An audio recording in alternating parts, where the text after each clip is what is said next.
पुण्यामध्ये पत्नी पीडित लोकांचा मेळावा झालेला आहे आणि यामध्ये काय समस्या आहेत आणि सरकारकडे काय मागणी केलेली आहे आपण जाणून घेणार आहोत. वर्षानुवर्ष केस ज्या आहेत त्या कोर्टामध्ये पेंडिंग राहतात आणि याच केसेसमधून पैसे कमावण्याचा धंदा जो आहे तो अनेक पत्नी ज्या आहेत त्या करतायत. नेमकं काय म्हणणं आहे आपण जाणून घेणार आहोत. हा म्हणजे केस करणं नवऱ्यावरती किंवा हा एक धंदा झालेला आहे असं वाटतं का तुम्हाला आणि कधीपासून तुम्ही काम करता? 100% असं वाटतं. आम्ही 2 डिसेंबर 2024मध्ये पुरुष स्वाभिमानी फाउंडेशन म्हणून एक रजिस्टर्ड NGO आम्ही स्थापन केली आहे.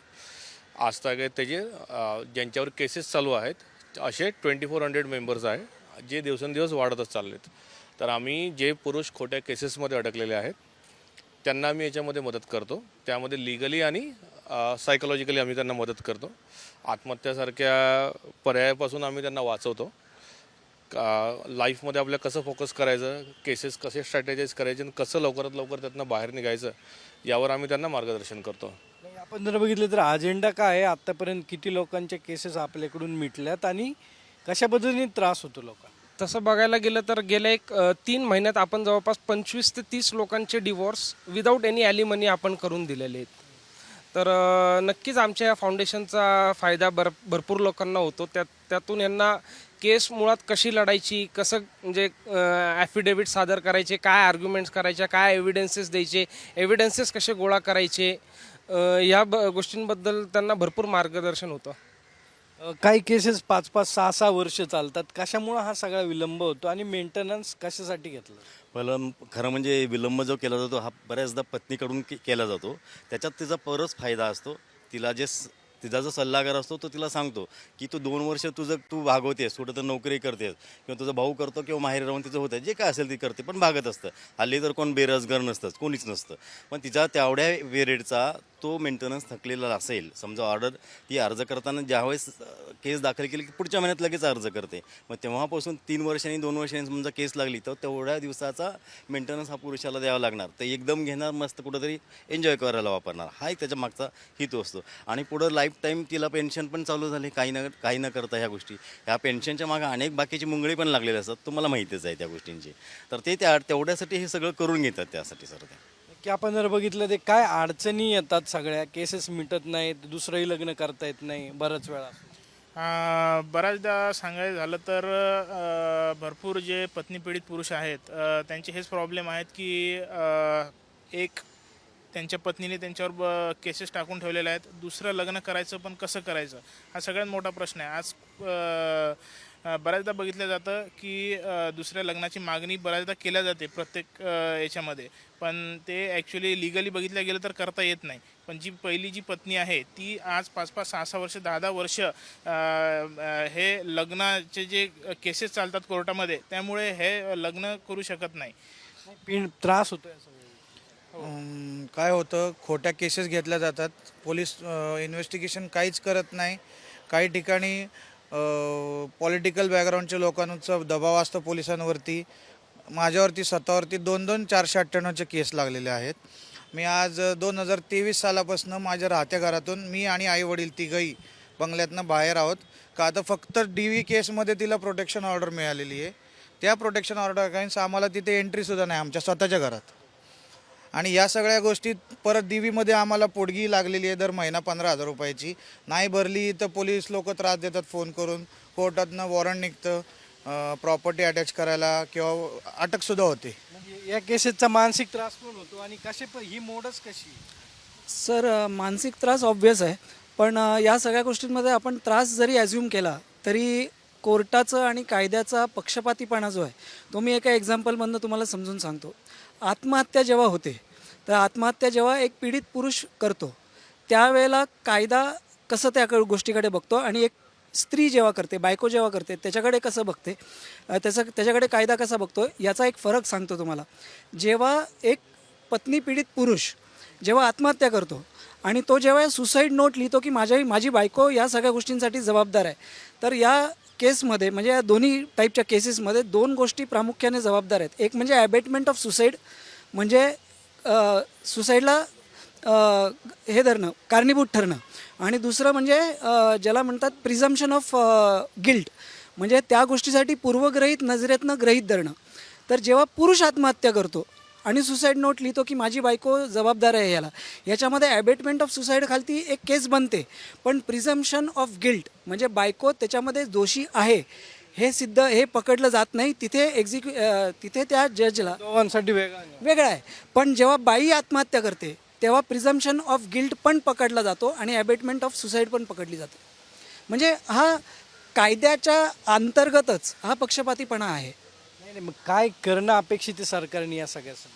सरकारने अपेक्षित असं आहे की एक तर पुरुष आयोग झाला पाहिजे, हे आमची एक अट आहे.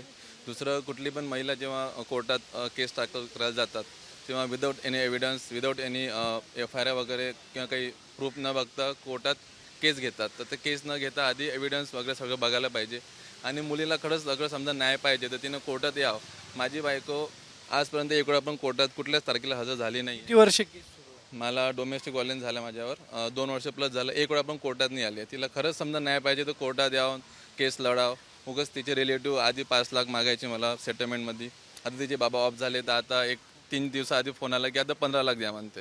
नाही, पैसे किती मागणी केली जाते पैसे तर पॅकेज असतो तो. पॅकेज म्हणजे 1 कोटी 2 कोटीपासून पॅकेज स्टार्ट होतो तो. आणि आता हे सगळे बघा 2-4 कोटी कोणाकडे असतील का डायरेक्ट 1-2 कोटी घे संपव मला विषय मिटून टाक असा विषयच नाही. काय झालं? माझं ॲक्च्युली लग्न आहे फक्त 3-4 दिवसाचंच होतं. 4 दिवसात मोडलं कारण की मुलीला जबरदस्ती केली त्यांनी लग्नाची. 4 दिवसात मुलगी गोव्याला निघून गेली. आणि निघाल्यानंतर आता मुलीचे बाजूचे राजकीय लोक आहेत तर त्या करतात त्यांची बदनामी होऊ नये म्हणून त्यांनी म्युच्युअल डिवोर्स घ्यायला लावला आम्हाला. मग म्युच्युअल डिवोर्स आम्ही दाखल केला, दागिने सगळे घेतले. म्युच्युअल डिवोर्समध्ये दागिने घेऊन पैसे 80,000 रुपये घेऊन ते लंच ब्रेकमध्ये पळून गेले. न्यायाधीश आम्हाला म्हणले तुम्ही आमच्यासमोर दिले नाही आणि त्यामुळं म्युच्युअल डिवोर्स माझा डिस्पोज झाला. आणि आता त्यांची मागणी आहे 2 कोटी 1 कोटीपासून चालू होऊन जाते. किती तोळे सोनं? 10 तोळे आमचे दागिने घेतले आम्ही जे लग्नात तिला दिलते 10 तोळे. आणि लग्नाचा खर्च त्यांचा 5-6 लाखाचा होता आणि आमचे दागिने जवळपास 10 लाखाचे होते. ते घेऊन या सगळ्या परिस्थितीचं बघितलं बऱ्याच वेळा मुली म्हणतात की हुंडाबळी आहे, आत्महत्या केली जाते, सोनं मागितलं जातं. मात्र हे हुंडाबळीपेक्षाही भयंकर प्रकार आहे. पोटगीच्या नावाने हुंडा घेतात. ॲक्च्युली त्यांना एक पगारच सुरू होतो तो 15-16. आता आम्हाला 15,000 रुपये आहे. ती घर कॅप्चर केले, तिची आई तिथे राहते मालकीण होऊन. म्हणजे उलटी परिस्थिती झाली ते. आम्ही बाहेर राहिलो आहे आणि ते घरात राहिलेत असं काही. आणि पॉक्सो पण ॲक्च्युली आजोबा जे असतात ते मानाने वागलेले असतात आणि त्यांना मग त्यांच्यावर पॉक्सोसारख्या केसेस लावायच्या.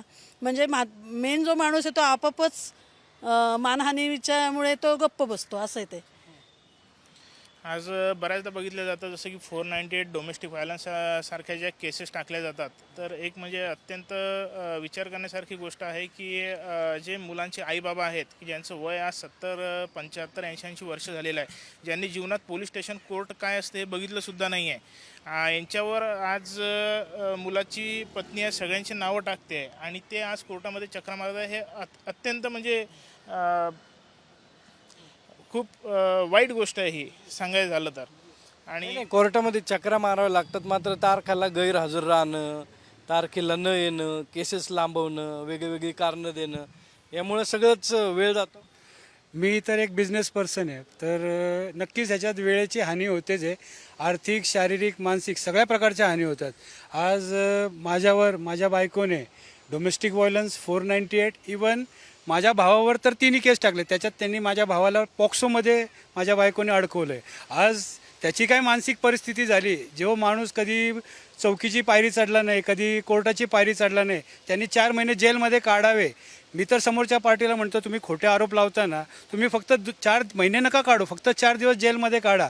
माणसाची काय प्रकृती होते, त्याचा मानसिक कसा त्याच्यात हॅरॅसमेंट होतो, आज किती त्रास होतो त्या व्यक्तीला, ते त्यांनी समक्ष एकदा भोगावं, मग त्यांना त्याची अडचण कळेल. माझे केस जर बघितले तर माझे 2014ला माझ्यावर झालेली आहे आणि 14पासून म्हणजे DV 458 इथं झालेलंच आहे. पण मला असं वाटतं ह्याच्यामध्ये जास्त वकील असं दोघाचे भांडण तिसऱ्याचा लाभ नाही का. माझी बायको 20 नंतर जर्मनीला राहिला आहे. डोमेस्टिक व्हायलन्स इथं कोर्टामध्ये हजर असते, म्हणजे ते दाखवलं ते नसतं की कोर्टाचं ते स्टेटमेंटमध्ये ती हजर आहे प्रत्येक तारखेला आणि ती आहे तर जर्मनीमध्ये. मग हे कोण करतं ह्याच्यामध्ये?